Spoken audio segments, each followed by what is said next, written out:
Hello, this is Dread, and in today's video topic, this is the first day of the Crash the Server party. So, this is going to be the first build of many that I try for this weekend. I want to apologize now. I'm not going to focus too much on pushing corruption with these builds. Normally, I have an unwritten rule where I push a build to like 200, 300 corruption or do like T4 drill or something before I showcase it off. But the problem with that is I have a lot of builds to work on right now, as you know. If you know me, you know, of course, I'm going ham on this event. So we're going like rapid fire, bam, bam, bam, bam, bam. So the first one's going to be Ghostmaker Necromancer. So the concept of the build is utilize Ghostmaker, a new unique dagger that makes Infernal Shade a lot better in a lot of different situations. One of the biggest problems with Infernal Shade is it's kind of like a brand that attaches to enemies, right? And it deals fire damage over time. Now, it does okay damage. It could be doing just a little bit more damage at base, in my opinion, and it would feel great. But of course, and kind of like an SSF environment, I guess. Like, sure, I was playing with friends, but I'm gonna be honest, I wasn't really playing that efficiently. Also, as well, my gear is not the best gear in the world either, right? But overall, Infernal Shade normally wouldn't do that much damage. But thankfully, thanks to Ghostmaker, it's different. TLDR, you kill things, you summon wraiths. Your wraiths kill things, it summons Infernal Shades, right? You get a bunch of flat damage, you get ward on kill, which is a very good defensive mechanic in Monoliths, by the way. And all of that is on top of the 66% more damage per wraith that you have for your Infernal Shades on rares and bosses. So I get about 9 wraiths at most total.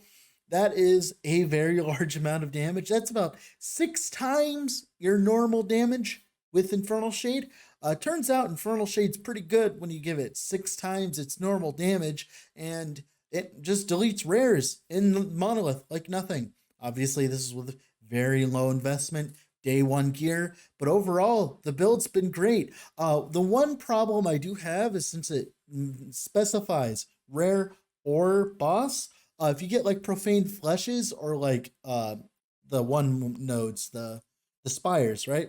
You're gonna have a bad time because you're gonna have about a sixth of your DPS that you normally would have against very tanky enemies. Because profane fleshes are some of the tankiest enemies in the entire game.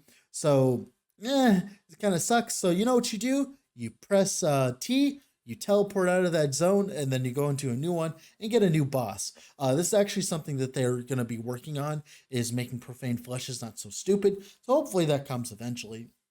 But yeah, overall, Ghostmaker, Infernal Shade. I've played an Infernal Shade build before. It's worked really well with, of course, Ignite Hungering Souls and, of course, damage over time, Infernal Shade. And as you can tell on my bar, this is a very close setup. And that is due, in fact, to the buffs to Hungering Souls. Hungering Souls now gives you a generic 40% more damage multiplier against enemies that are possessed, like it's a little like debuff that it adds. Just generic 40% more dot damage. That works for everything that's a dot, including like poison, Infernal Shade, anything. It works for anything, and it's great, and it makes this build feel even better. And of course, we're using Hungering Souls for scaling some damage. Now, one of the biggest problems that the dagger has is the fact that it gives you like a bunch of necrotic flat on the prefix, but you're using Infernal Shade, which is a fire skill, right? So you kind of like come to odds there. How do we fix that? Well, thankfully, Necromancer is really good at scaling intelligence. So we have about like 70 to 80 intelligence right now, which is 320% increased damage. Doesn't care what kind of damage type it is. And of course, we can run just percentage damage over time, and of course spell damage everywhere, and that means that we can scale the necrotic flat and the fire flat at the same time, so we're not being inefficient. It does lock us out of increased elemental damage over time affixes, but it's fine because we want the intelligence. Why is that? Well, we want to be going ward because to benefit from the ward on kill from the Ghostmaker. right? The biggest problem with that is ward is kind of like it's in a weird spot. It's either really good or really bad, and I think I found a middle ground for this build at least. So TLDR, we are killing our own zombies, which are then applying Infernal Shades to enemies, because those Infernal Shades have better targeting when they're from a zombie than they are from like your cursor for some reason. It's really weird. It's really annoying. But TLDR, zombies place Infernal Shades better and more smarter than your cursor will, like automatically will, right? And it also reduces the cost of the Infernal Shade. So we're kind of getting a discount while we're spamming Infernal Shades, which means that we, of course, use Summon Zombie, and of course, use all the ward on kill, ward on minion death, like just all of that combined, plus the ward on zombie death is enough to essentially bring our ward gain to the moon. It makes it so that we can actually sustain a lot of ward during boss fights.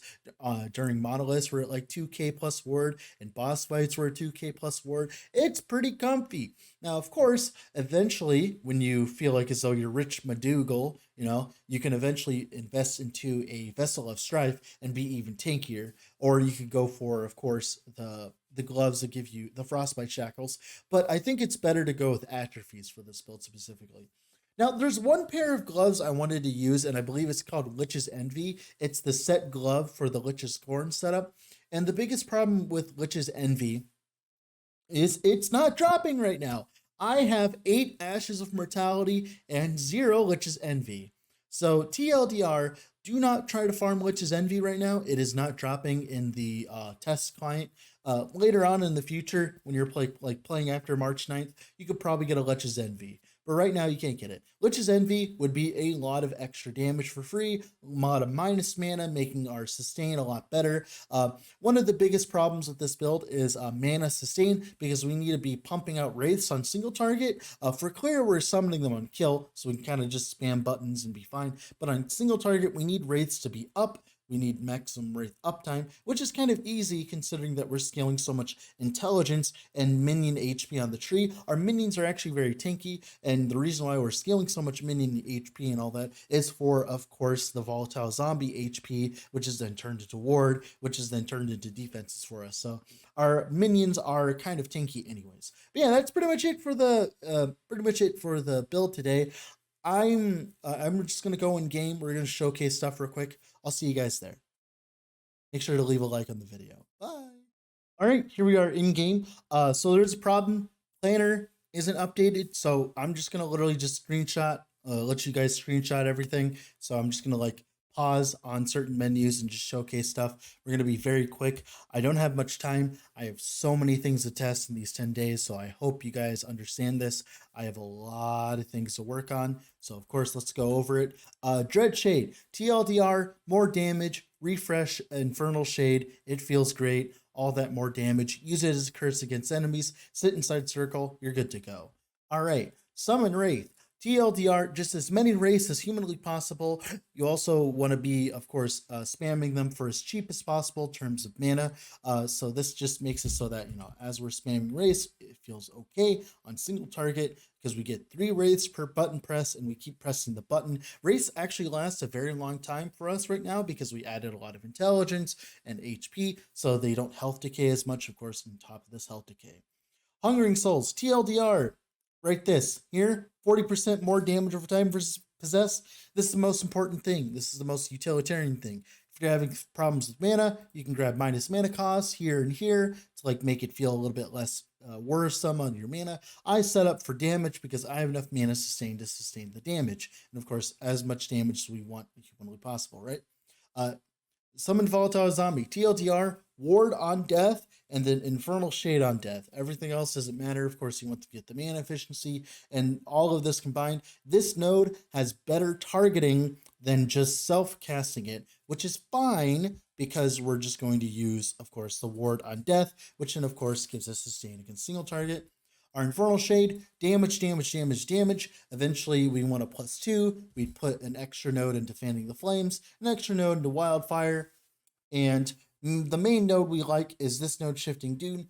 It makes it so that when Infernal Shade target dies, it has a chance to move to a new target. This is what makes Infernal Shade really strong, as it just zips around enemies, kind of like a brand, and it's great. on clear. And of course, multiple Infernal Shades can overlap on each other and do overlapping shotgunning. And that's kind of like why we need more single target, because like you only have one Infernal Shade on enemies, right? That's pretty much it for that. Weapon, Ghostmaker, of course. You can essentially start playing this build as soon as you're able to put on the Ghostmaker. It's great early on, and of course, overall, like once you start getting more sustain and stuff like that, it's great. Helmet, intelligence, minion health, res, minion health, damage over time, res, minion health, intelligence, HP, whatever. Damage, opulent focus. It gives us some ward per second and some ward retention and some intelligence. You could run a shield if you feel like as though you have enough ward, like a bastion or something like that. That's very easy. I just wanted to go with an opulent focus because I wanted to see how much ward I can get out of my zombies. Mana regen, minion health, res, belt, minion health, mana regen. You need some mana regen on this build so that it feels a little bit better.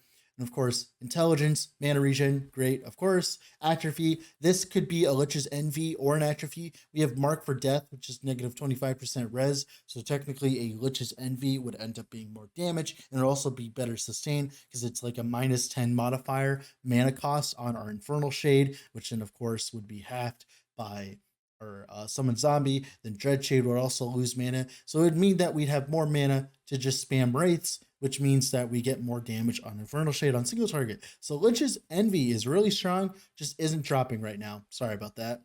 Boots, intelligence, movement speed, of course, res, intelligence, damage over time. Idols, literally just res idols so that you can get capped on res. Like I said, this is a very cheap build to get started. Literally all you need to get started is Ghostmaker. It's felt okay so far.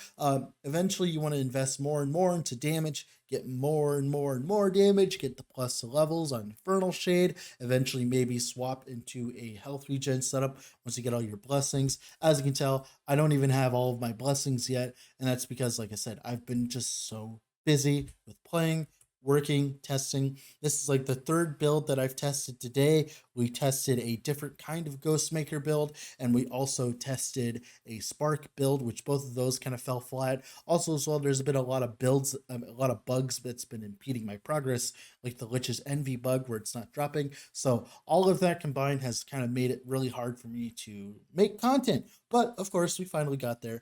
It's only level 76, 78, I mean, but we have so much other stuff to do right now that I can't really justify playing this more. We got to like a 100 corruption, 110 corruption, which is like level 100 content, and we're level 78. So I feel like as though we're doing fine. Well, that being said, this has been Dread. Off to go make some more Lance Epoch content because I got so much more stuff to do. Bye.